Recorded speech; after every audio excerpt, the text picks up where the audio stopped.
Okay, let's start with your master page. I'm glad you were able to change the logo around. Excellent. And I think that makes more sense because see, this bear, he or she, the bear is looking at your name. And I think that's important. So, and what I would do is I would have a different graphic of the bear and have different one looking to the left, one looking to the right, and probably a little bit smaller. You probably don't have to have SBD in there just because once they see the bear can be used in different locations and some other things like that. So I think that worked out well. Um, got your about page turned on. Okay, awesome. Um,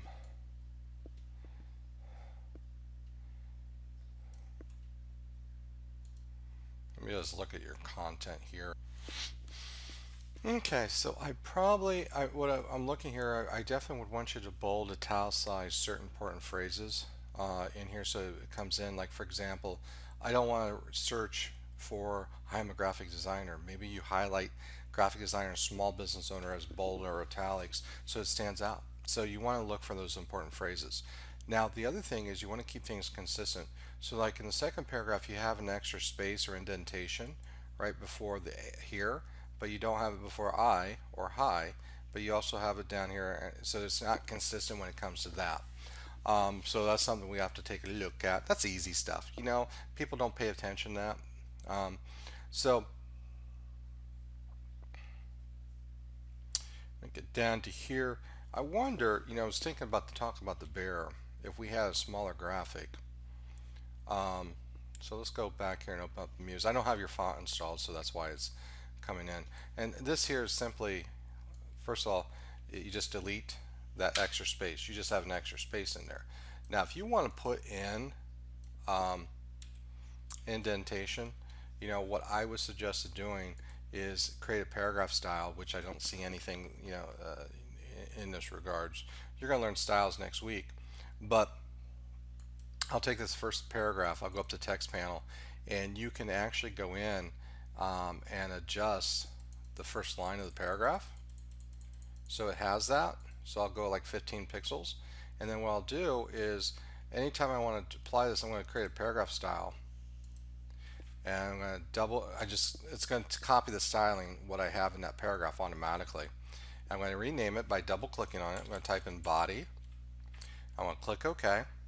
And then what I can do is I can just come back in, reselect all the paragraphs, click on body, and it's going to indent that if you wanted it that way. Okay.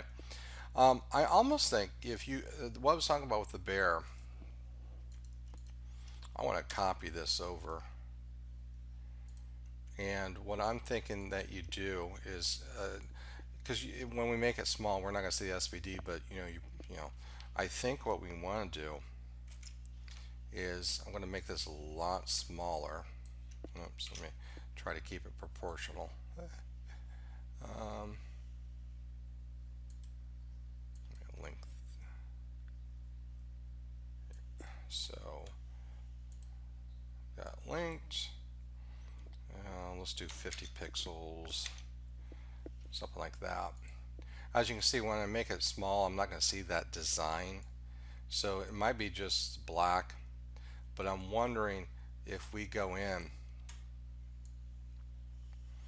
and we might have to make some adjustments by moving this over a little bit. It's kind of like a bullet, or something like that. And then we can duplicate this.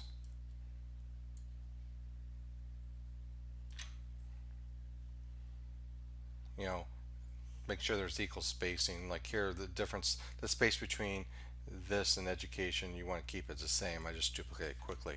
But that's something, maybe we do something like that to kind of incorporate that style.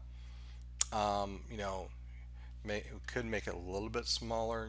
See what it, again, I'm just going up here. I turn on the constraint option where I click on resize. Let's do 35. So again, if you do that small, you probably just want a solid black because then they can see it's actual bear.